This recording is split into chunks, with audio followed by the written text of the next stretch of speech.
It was the kind of Chicago morning that felt heavy. A weight seemed to press down on the city, as if the clouds themselves had grown tired of hanging above the skyline. The streets glistened with the remnants of an overnight rain, puddles pooling in cracked sidewalks, the faint tang of wet asphalt rising with the breeze. Somewhere nearby, a freight train wailed, its sound long and mournful, swallowed by the city's endless hum. Detective Tom Garrity stood in the basement archives of the old 9th District station.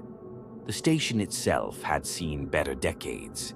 Faded brickwork, flickering hallway lights, and walls scarred by layers of paint, meant to hide what time had worn away. The basement smelled of damp concrete, stale coffee, and forgotten things. Rows of metal shelves lined the room, sagging under the weight of case files that no one had touched in years. And on one of those shelves, behind a stack of outdated inventory logs and broken evidence tags, Garrity had found it. A battered, dust-caked evidence box. The box wasn't supposed to exist. That's what made it dangerous. He stared at it for a long moment. The cardboard had gone soft at the corners, edges warped from moisture. A strip of yellowing tape sealed the lid, its adhesive dried and brittle. On the front, scrawled in faded ink, barely legible, "Unsolved, serial homicide, file 72-19. The air seemed colder near it. Or maybe that was just Garrity's nerves. He'd heard whispers about old cases that had been buried, cases that had become too messy, too political, too haunting, cases that people wanted to forget.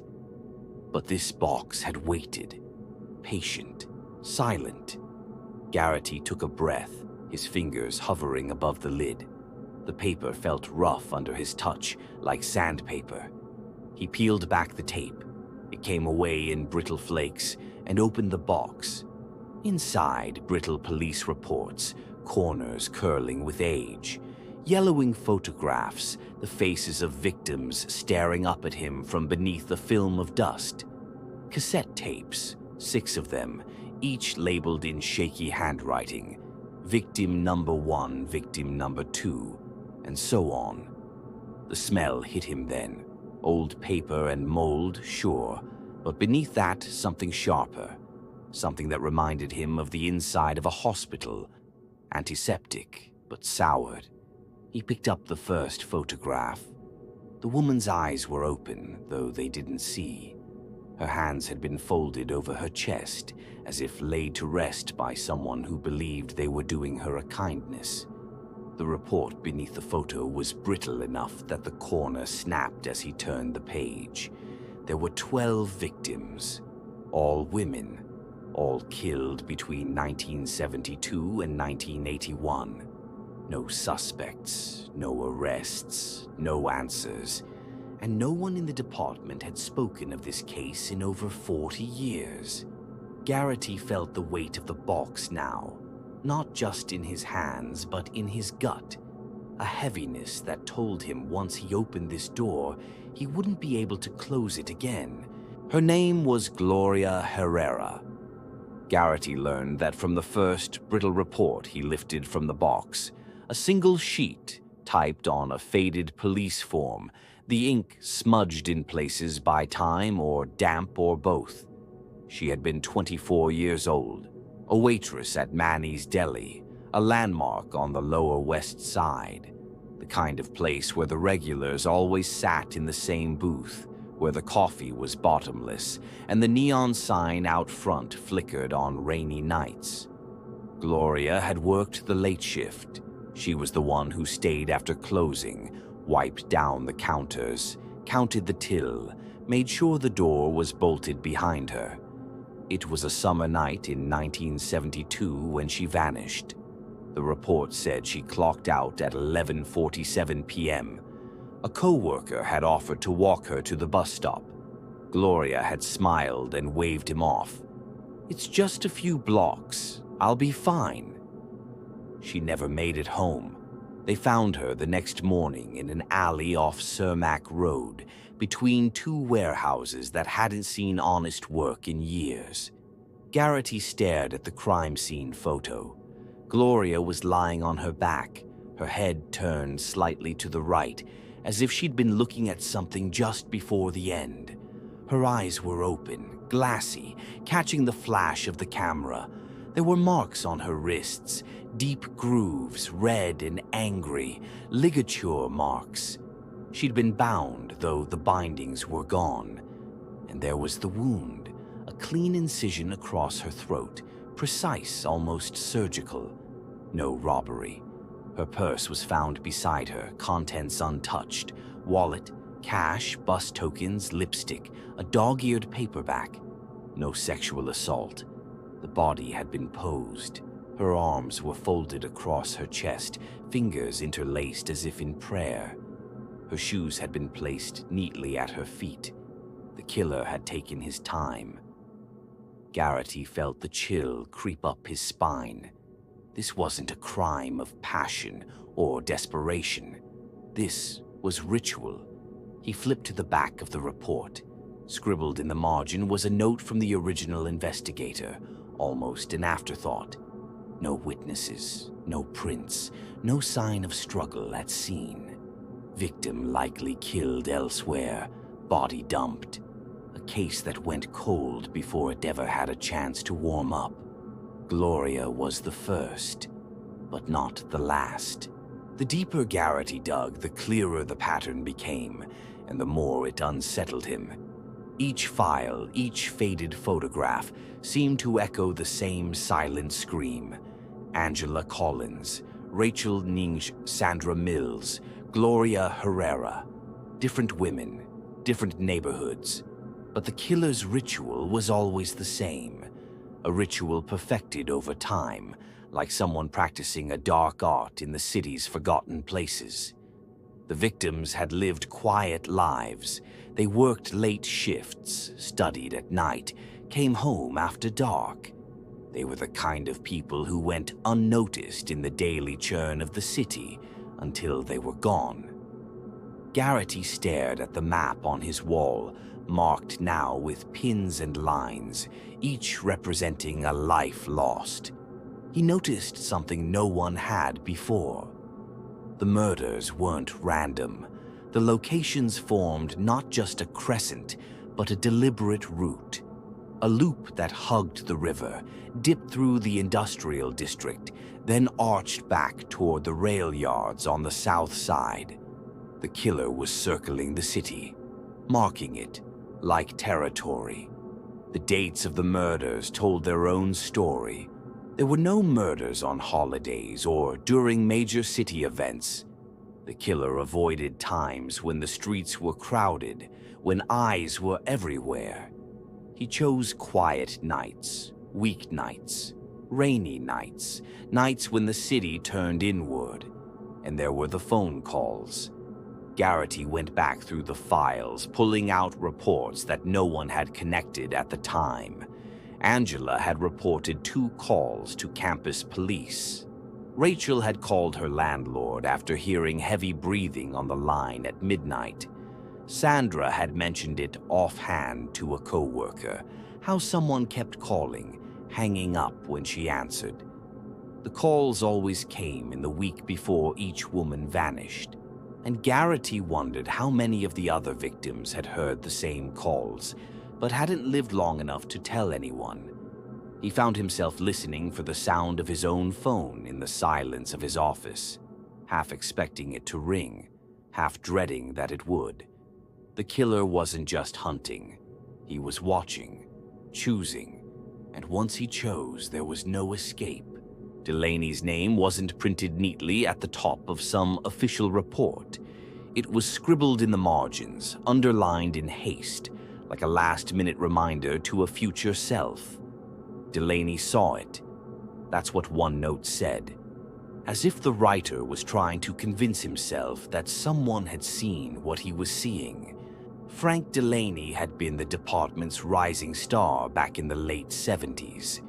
Garrity dug out an old personnel record from the file, commendations, solved cases, a glowing review from a captain long retired. But this case, had changed him. Delaney's handwriting told the story better than any official report ever could. Early notes were clean, methodical. He cataloged victim details, mapped the sites with precision, marked dates and times. But as the murders kept coming, and as answers didn't, his notes changed. Margins filled with frantic observations. Sentences trailed off, as if he'd been interrupted or simply lost the thread of thought mid-stroke. Drawings crept into the spaces between lines, circles, crescents, eye shapes, spiral patterns that made Garrity's skin crawl just looking at them.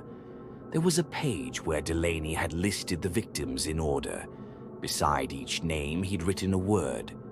Gloria Herrera, chosen Angela Collins, taken Sandra Mills, marked Rachel Ung, offering, and so it went, down the list of 12. As if Delaney believed the murders weren't random, as if the killer was selecting them for some purpose no one else had seen. There was something else that chilled Garrity. Delaney's timeline. Pinned to it, carefully noted, were dates of murders that had never been linked to the case. Women who'd died under mysterious circumstances, written off as accidents or isolated crimes. And the loop on the map grew wider. The killer's orbit expanding, touching parts of the city no one had thought connected. The last entries were the worst. They weren't notes, they were warnings. He's circling me now. The pattern fits. If you're reading this, stop. Don't follow it. Delaney's last known movements were sparse in the records. He'd signed out of the station one night and never came back. His car was found 2 days later at the rail yards, parked between derelict freight cars no one had used in years. There were no signs of a struggle, no blood, no prints that shouldn't have been there, just Delaney's badge resting on the driver's seat, like he'd left it behind on purpose, or like someone had left it there for someone like Garrity to find. Garrity sat back, feeling the weight of it all pressing down. Delaney hadn't just disappeared, he'd been erased, and whatever Delaney had gotten close to, it was still out there, watching, waiting. Garrity thought the box would hold all the answers. Instead, it opened more questions. Weeks passed. The city moved through the motions of summer, heat rising off the blacktop, storms rolling in and out, sirens blending with the hum of traffic. But Garrity wasn't watching the city anymore. He was watching the box. He read the files over and over, tracing Delaney's notes, walking the same ground Delaney had walked. Alone, mostly. No one wanted to get too close. The case had a weight to it, like bad luck that could rub off on anyone who came near. And then the first new body appeared. A woman in her 30s, found in a vacant lot on the city's south side. The report hit Garrity's desk early on a Monday morning. Something about the details made his skin prickle before he even opened the folder. The victim's wrists, ligature marks, deep and angry, throat cut with precision, the blade clean, the angle deliberate, shoes placed at her feet, pose the same, arms folded, fingers laced like prayer. It was like the killer had never stopped, but that wasn't possible. The original murders had ended in 81. Whoever had done those crimes would be in their 70s now, if they were even alive. Garrity's first instinct was that it had to be a copycat. Someone who'd found the file, read about the old case, decided to bring the terror back. But deep down, that didn't feel right, because the new killing wasn't an imitation. It was perfect. Too perfect. The crime scene photos could have been swapped with the old ones, and no one would have known the difference. There were no mistakes, no tells, no modern sloppiness. It was as if the same hands had done it, or as if someone had been waiting, watching, all these years, waiting for the moment to begin again. Garrity closed the file and looked at the map on his wall. The new body fit the crescent. The loop was starting to close. The old case files mentioned her only once, a passing line in Delaney's notes. A woman saw something. Name: Mildred Carr, corner of Canal and 18th, June 1978. Not followed up. Garrity stared at that line for a long time. How could no one have followed up? The murders kept happening after that date, and still, no one had gone back to Mildred Carr. It ate at him, so he went. The address was still there, a crumbling two-flat on a block the city had forgotten. Windows boarded, yard choked with weeds, the kind of place people hurried past without looking. But Mildred was still inside, 84 years old, thin as a rail, with eyes sharp enough to cut through years of dust and silence. She let Garrity in without asking who he was, as if she'd been waiting. He sat in the stale living room while she lit a cigarette with shaking hands. "I thought maybe no one would ever come," she said, voice rasping like sandpaper. She told him what she saw. That night in 1978, she'd been standing at her window. Couldn't sleep, the summer heat thick as soup. She saw a man, tall, lean, moving like he knew no one would stop him. He was dragging someone, down the alley.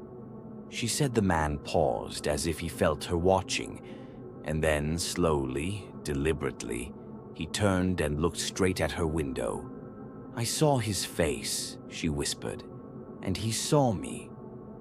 Garrity asked for a description, but Mildred shook her head. "It wasn't his face that I remember." She stubbed out the cigarette with fingers that trembled now. "It was his eyes, no light in them, like looking down a well." She'd called the police that night. A patrol car came by. An officer spoke to her through the door, said he'd make a note, but no one ever came back. Garrity left the house with the weight of it heavy in his gut. Mildred had seen him, seen the man no one else had, and the man had seen her. And all these years she'd lived with that memory and the fear that one day he'd come back for her. It wasn't just one new body, it was two, and they didn't come quietly. The first was found on a gray Tuesday morning when the city's commuters were barely awake, trudging through the drizzle toward another long day. An office worker cutting through an empty lot near City Hall saw something, a shape that didn't belong, slumped against a chain-link fence. A woman, mid-30s. She'd been placed there carefully, as if the killer wanted her to be seen. Wrists bound, throat slit, clean and precise.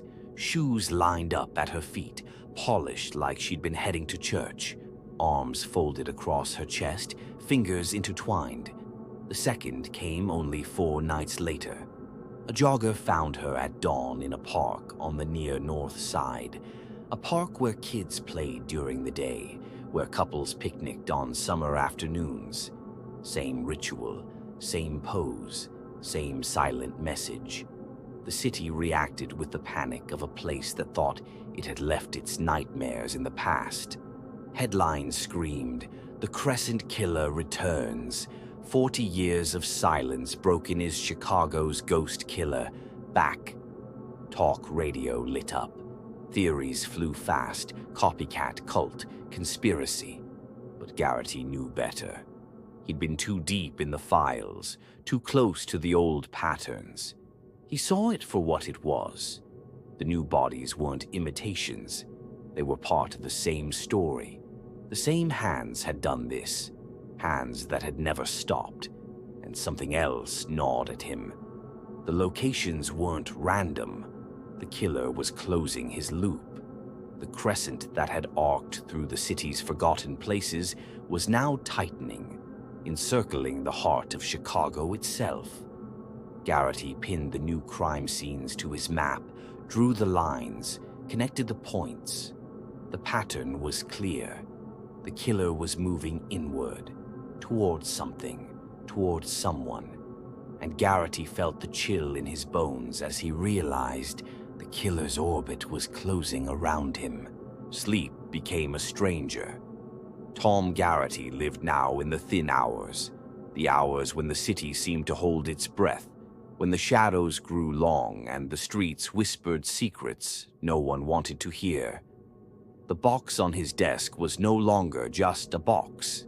It was an anchor, a weight, a reminder that something had been moving through Chicago for decades, unseen, unchallenged, and now watching him. He stopped going home most nights. His apartment gathered dust, curtains drawn, mail piled by the door. Instead, he walked. He walked the routes of the dead, the alleys where Gloria Herrera's shoes had been lined up like some silent tribute, the underpass where Sandra Mills had been left to be forgotten, the rail yards where Rachel Lung's life had ended in the dark. Everywhere the killer had been, Garrity went. He felt the city differently now, as if the streets themselves remembered, as if the concrete and brick had soaked up the terror and could give it back if you knew how to listen.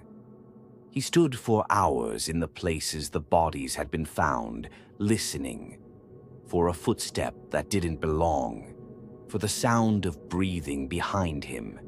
He began to see connections no one else did, street lights that had gone dark on the nights of the murders, broken fences that gave easy access to the killing grounds, sight lines from windows, like Mildred Carr's, where the killer might have seen who was watching him. And the phone. Every night he expected it. The ring, the breath, the confirmation that the loop had closed around him. But it didn't come. Instead, Garrity felt it in other ways. In the way his hands trembled now when he tried to hold a pen, in the way he jumped at shadows in the corners of his vision, in the way the city's hum sounded different, off, wrong, like a song played out of tune. His colleagues began to avoid him. They saw the way his eyes darted, the way his voice carried that edge of desperation.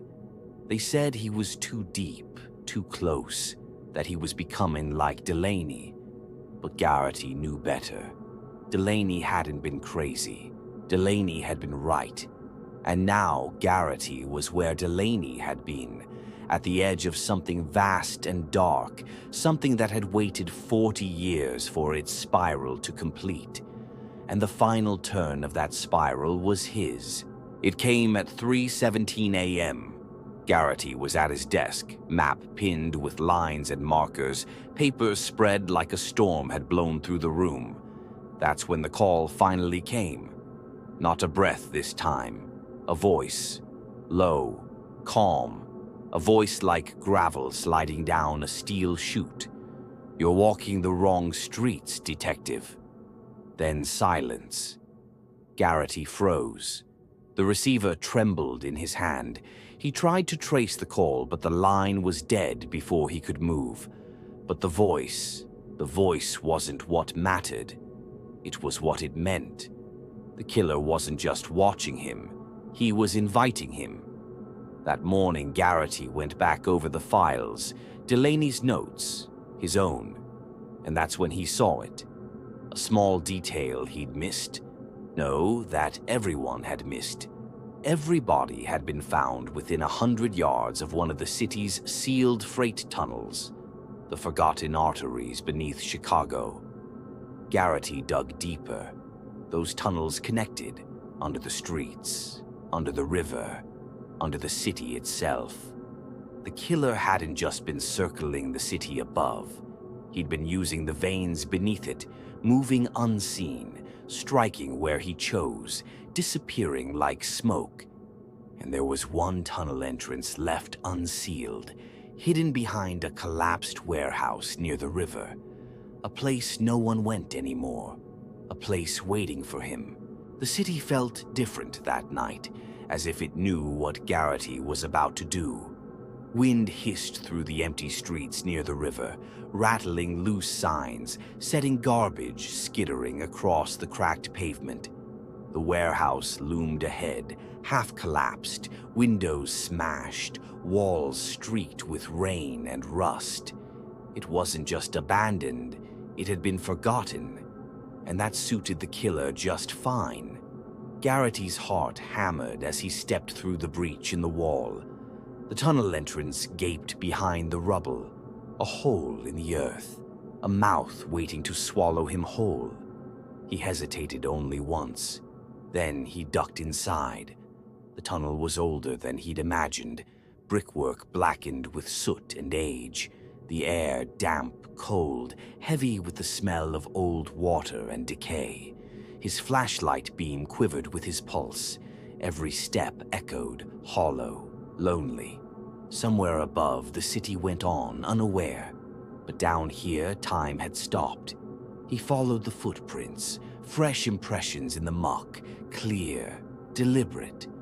Whoever made them wanted him to follow. The passage sloped downward, twisted. Then it opened into a chamber, a forgotten switching station, vast and echoing, with steel supports like the ribs of some buried beast. And what Garrity saw made his breath hitch.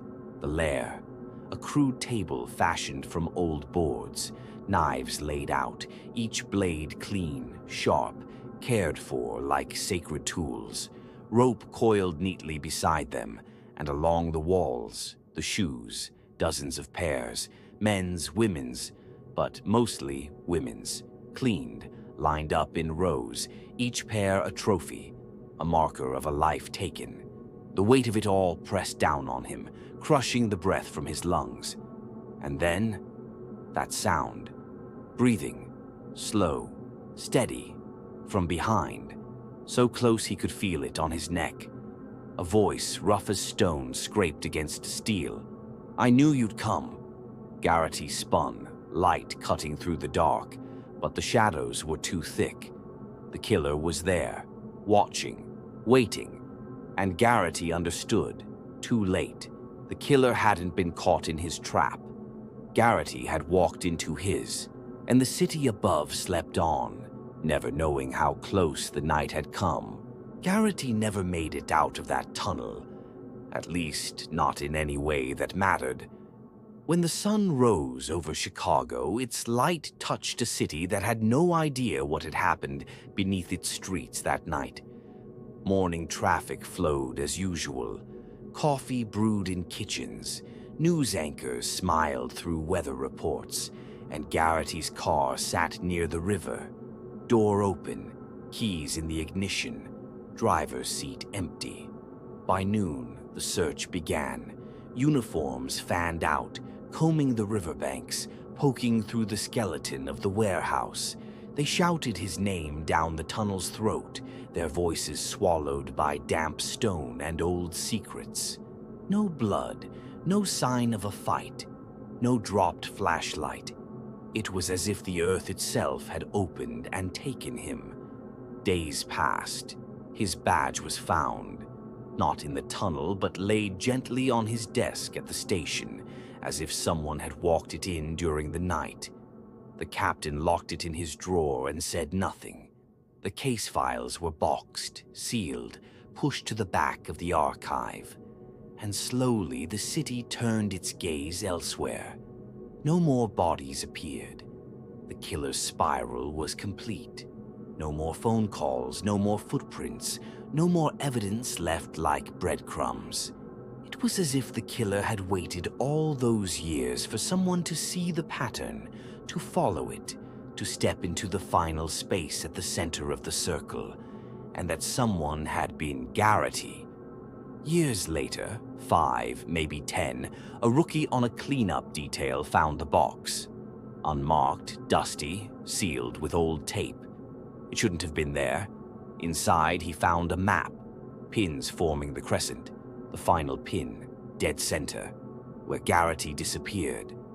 There was a notebook, Garrity's handwriting at first, neat, methodical, then frantic, pages filled with spirals, the same ones Delaney had drawn, the same ones that had haunted his nights. In the shoes, a single pair, men's, polished, size 11, Garrity's size. At the bottom, beneath the shoes, a scrap of paper yellowed with age. The ink had faded, but the words were still clear. The file never closes. They said the rookie turned pale as chalk. He asked to be transferred, and no one blamed him. The box was returned to the archive. The room was locked, and the city above went on. But somewhere, in the forgotten dark, the killer's spiral waits for the next detective, the next curious soul, the next name to add to the list. Because in Chicago, beneath the streets, beneath the noise and light, some patterns never end.